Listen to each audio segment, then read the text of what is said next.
Eh, Rocío Rueda, una profesora entrañable y una amiga nuestra, nos ha pedido que planteemos algunas ideas sobre lo que puede ser, llamémoslo así, una cierta pedagogía COVID-19. ¿Qué podemos hacer hoy en estos tiempos tan difíciles? Y se nos ocurren tres ideas, o sea, tres proyectos que deberíamos aprovechar o a desarrollar en las circunstancias particulares que estamos viviendo, y tres actitudes relacionadas con esos tres proyectos. La idea general es, claramente no se trata de transferir lo que hacíamos en la escuela presencial, copresencial, a las pantallas y a las máquinas. Se intentar vaciar contenidos en las máquinas y las pantallas que desarrollamos en la escuela es muy complicado, y probablemente al hacerlo dejamos de aprovechar el elemento clave de las actuales circunstancias. ¿Cuál es el elemento clave?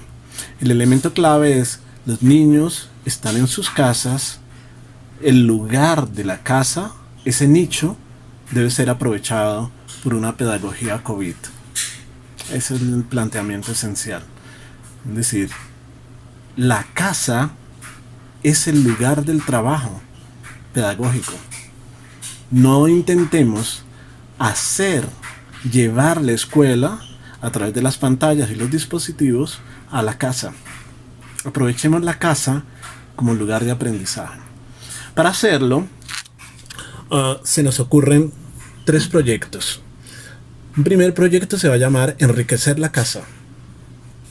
Los niños pueden contribuir a hacer de sus casas lugares creativos. Noten, no se trata de ser creativos en la casa, sino contribuir con los saberes que ellos tienen derivados de la escuela, a hacer de sus casas lugares creativos, lugares más confortables. Un ejemplo chiquito: si los niños de 8 años, 9 años tienen hermanitos más pequeños, un proyecto Enriquecer la casa puede ser diseñar juguetes para los más pequeños y usar los saberes escolares para diseñar esos juguetes o juegos para los más pequeños, y presentarse a los maestros, ¿no?, diciendo: miren, me inventé esto y funciona con mis hermanitos. Enriquecí la casa usando saberes escolares para diseñar, en este caso, un artefacto que es un juguete o un juego. Entonces, puede haber muchos proyectos de enriquecer la casa. ¿Quiénes evalúan la calidad de esos proyectos? Ahora lo voy a mencionar. Segundo proyecto: hacer memoria para la posteridad. Ese es el segundo proyecto.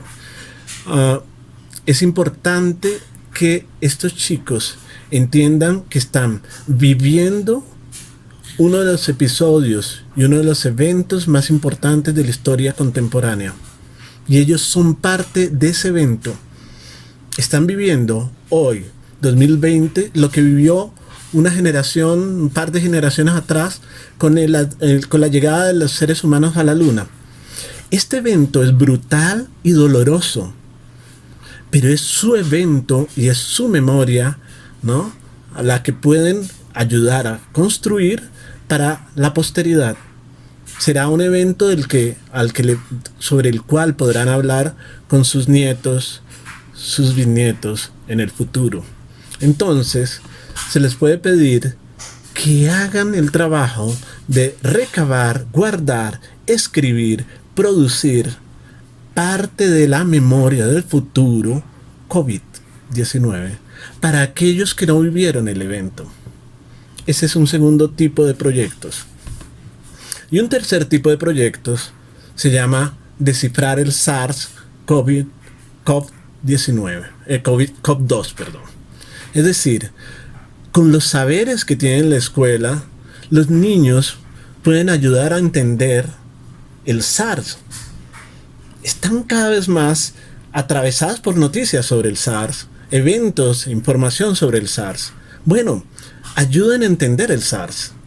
Ayuden a entender el SARS quiere decir que entiendan, construyan documentos, piezas, videos, planteando sus hipótesis sobre, por ejemplo, ¿qué le hace el SARS a la gente en el confinamiento?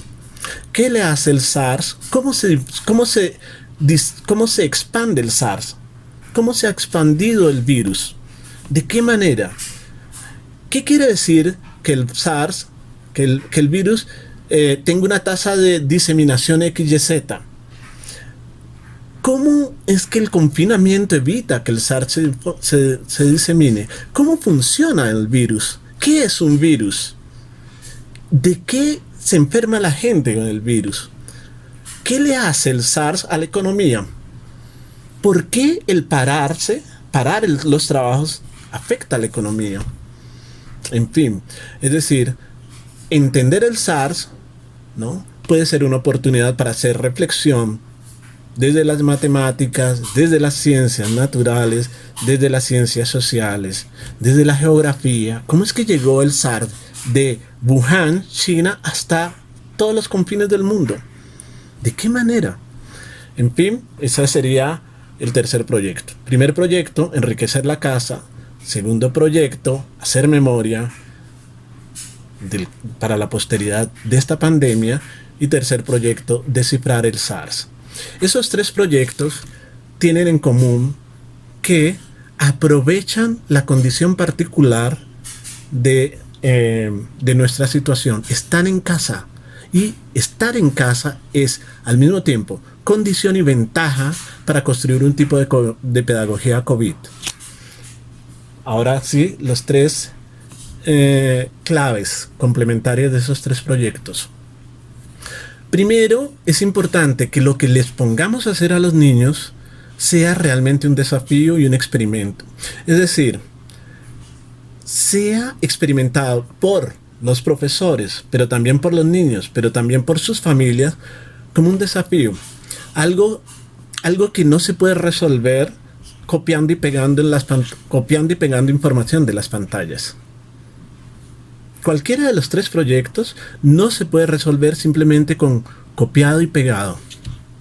Esa es primera condición. No sabemos los resultados. Hay un margen importante de incertidumbre y riesgo detrás de cada uno de estos proyectos. Segundo elemento, contar con los miembros de la casa como aliados. No se trata de que los profesores extendamos nuestro trabajo educativo por las pantallas hasta los niños.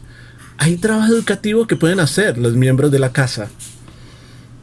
Contar con los papás como aliados. No para que les enseñen cosas, sino para que, entre otras, discutan con los niños sus hipótesis, sus avances de proyectos. 3. Explorar los recursos disponibles en casa. Es obvio, no hay otra manera de hacer pedagogía COVID en condiciones de confinamiento, ni modo de pedirles que salgan a hacer exploraciones del mundo, pero sí pueden hacer exploraciones rigurosas del mundo casero, del mundo doméstico. Ideas. Los papás y los miembros de la familia pueden contribuir a evaluar, ¿no?, a decir, realmente los proyectos que ha hecho el chico, la chica, en el proyecto de enriquecer la casa han sido muy interesantes y nos han sido muy útiles. A un niño se le ocurre cómo distribuir tareas domésticas adecuadamente, hacer un cuadro, digamos, para distribuir periódicamente las tareas. Decidió que ese era su proyecto de enriquecimiento de la vida de la casa. Bueno, son los miembros de la familia los que pueden decir, funcionó, no funcionó, podría mejorarse, etcétera, etcétera. 2. El proyecto contar memoria, hacer memoria para la posteridad puede integrar los avances de esos proyectos, puede integrar a profesores de arte, de ciencias sociales, de español, de lenguaje, ¿no? Para ver los avances. Y el proyecto Descifrar el SARS puede integrar a gente de ciencia social, profesores de ciencias sociales, de historia.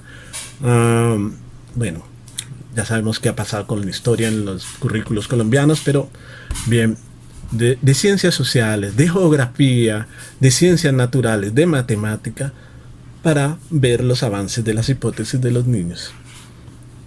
Entonces, conclusión, 3 proyectos que aprovechan la condición local, la condición casera y doméstica de la pedagogía que hay que hacer, la pedagogía COVID, y 3 condiciones esenciales de esta pedagogía: riesgo, copresencia educativa de los miembros del hogar en esta tarea, y explorar los recursos disponibles de la casa. Ese es el planteamiento. Por supuesto, hay que asumir que seriamente estamos en distintos tipos de hogares, y hay hogares muy tensos, muy erosionados, muy difíciles, ¿no? No hay que desconocer eso. Hay que reconocer que hay una pésima distribución de recursos tecnológicos en las casas. Hay que reconocer que la pandemia está vulnerando afectiva, social, económicamente a los padres. Así que no estamos hablando de 3 proyectos en un reino armónico, en un entorno armónico. Estamos hablando de casas muy lesionadas, adultos muy fracturados y niños muy asustados. Pero creemos que la pedagogía COVID debe aprovechar seriamente la casa. Esa es la propuesta. Muchas gracias.